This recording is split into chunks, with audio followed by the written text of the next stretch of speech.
Demandé s'il y avait des préalables, et contrairement à ce que je crois fait fuiter l'Élysée, le président n'a posé aucun préalable sur aucun sujet, considérant que ça ne relevait pas de sa compétence, mais que ça devait être l'objet d'une discussion et d'un éventuel Premier ministre. Nous avons rappelé que nous souhaitions, pour garantir le changement et faire en sorte que le cap puisse être modifié, que ça devait être un Premier ministre de gauche et que nous ne participerions dans aucun cas à un gouvernement qui serait dirigé par un Premier ministre de droite. Ça doit être simple, ça doit être clair.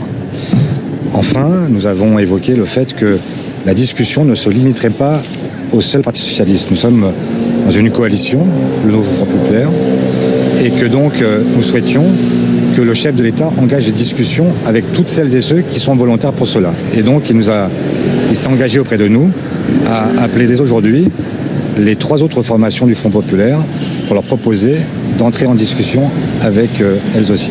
Vous dites que le président n'a posé aucune condition préalable. Est-ce qu'il vous a demandé de vous détacher de la France insoumise pour pouvoir... Absolument pas. Il n'y avait aucun préalable, ni de forme, ni de fond. Nous étions venus demander au président de la République un Premier ministre de gauche, une méthode nouvelle, celle du compromis, et nous en sommes tenus à cela.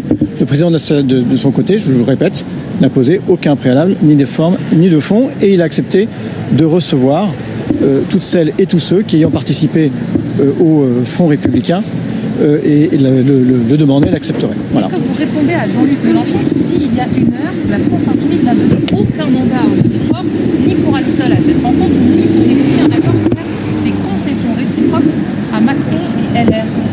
Ce qu'il dit ou s'il fait est Jean-Luc Mélenchon dit l'exacte vérité. Je ne reçois jamais le mandat de Jean-Luc Mélenchon. Jamais. Et donc je parle au nom des socialistes. Et je parle au nom aussi de l'intérêt du pays, qui est de chercher aujourd'hui une solution, puisque nous sommes dans une phase où chacun a compris que le blocage institutionnel peut avoir des conséquences graves pour les Françaises et les Français. Et donc nous voulons d'abord les servir, et servir celles et ceux qui nous ont fait confiance. Et donc il n'y a aucune trahison sur ce que nous avons porté, nous continuons à le porter. Il ne s'agit pas de dire que nous sommes aujourd'hui prêts à assumer la continuité du macronisme. Nous sommes venus pour, au contraire, dire que nous voulions mener une politique de gauche, avec un Premier ministre de gauche, et que ça devait être le message qu'il devait entendre désormais, après avoir, dans un premier temps, choisi Michel Barnier, qui a fait ce qu'il pouvait, mais qui ne pouvait pas assumer un pouvoir pour lequel il n'avait pas de légitimité. Mais est-ce que vous êtes prêt à mener cette politique sans Jean-Luc Mélenchon? Merci. Possible, alors merci. Vous dites que vous ne voulez pas travailler avec la droite et qu'il ne veut pas... Le président a reconnu que la situation était totalement inédite, qu'il fallait des solutions les plus intelligentes possibles pour le pays. Et il a reconnu que le Parti socialiste et les 2 groupes parlementaires que nous représentons ici avec Boris Vallaud et Olivier Faure étaient tout à fait capables de porter un nouvel espoir pour le pays. Est-ce que vous êtes prêt à travailler sans les insoumis? C'est possible ou pas? C'est à eux de répondre. Mais non, c'est à vous de répondre. C'est à eux de répondre. Est-ce que vous êtes prêt à le faire sans les insoumis? Les représentants du Parti socialiste. Le président lui-même n'a posé aucune exclusive. Et donc c'est maintenant à chacun de répondre s'il est prêt à participer à un moment à une logique qui permet de faire avancer le pays. Point. Mais vous pouvez vous affranchir. Mais il n'est pas question d'affranchissement de quoi que ce soit. On est en train de parler des Françaises et des Français qui ont besoin de savoir que ce pays va continuer à être gouverné, qu'il va y avoir des solutions qui vont être trouvées parce qu'ils sont aussi inquiets de la situation. Et donc c'est aussi simple que cela. Il n'y a aucune exclusive, ni de notre part, ni pour l'instant du chef de l'État. À chacun de se déterminer et de dire s'il est prêt à avancer ou pas.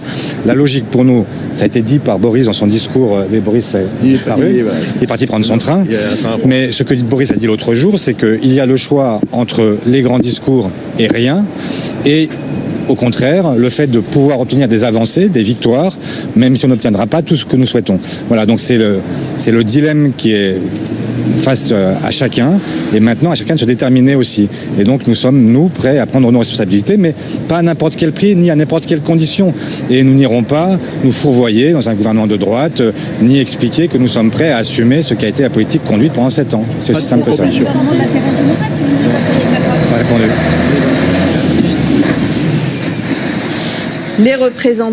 Les représentants du Parti socialiste qui sont en train de quitter l'Élysée, ils y ont passé un peu plus d'1h15. Discussion avec Emmanuel Macron, le président de la République n'a posé aucun préalable. Voilà ce que dit Olivier Faure à la sortie de ce rendez-vous. Ce doit être un Premier ministre de gauche, dit-il. Le Parti socialiste ne participera pas à un gouvernement avec un Premier ministre issu de la droite. Le Parti socialiste qui a également demandé au président de la République de discuter avec les autres forces du nouveau Front populaire. Vous savez que les écologistes, la France insoumise, les communistes n'ont pas été invités à l'Élysée aujourd'hui. Le président de la République a dit qu'il le ferait dès cet après-midi, qu'il allait les appeler pour les inviter. Est-ce que vous avez le sentiment, Charles, que les choses avancent ? À pas compter, on va dire. Puisque, en effet, dans les lignes de cet entretien, le Parti socialiste répète quelque chose qu'il disait à unisson de ce cartel de gauche qui est le nouveau Front populaire, c'est « Nous sommes les gagnants des dernières législatives, il est donc logique que le Premier ministre soit issu de nos rangs, ce soit un Premier ministre de gauche ». Premier point. Là-dessus, finalement, il n'y a pas de bouger, il n'y a pas de modification par rapport au discours qui a été tenu l'été dernier.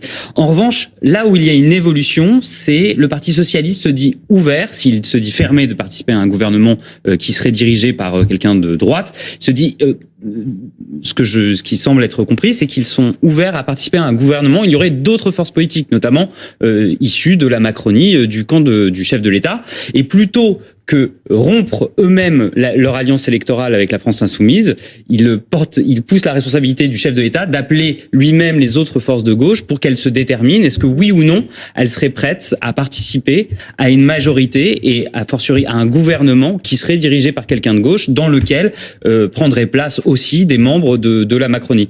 C'est une ligne rouge de la France insoumise. On sait que les troupes autour de Jean-Luc Mélenchon sont très fermes là-dessus. C'est s'il doit y avoir un gouvernement de gauche, mais exclusivement de gauche, avec tous les membres du nouveau Front populaire, mais que les membres du nouveau Front populaire. Là, le Parti socialiste exprime une différence.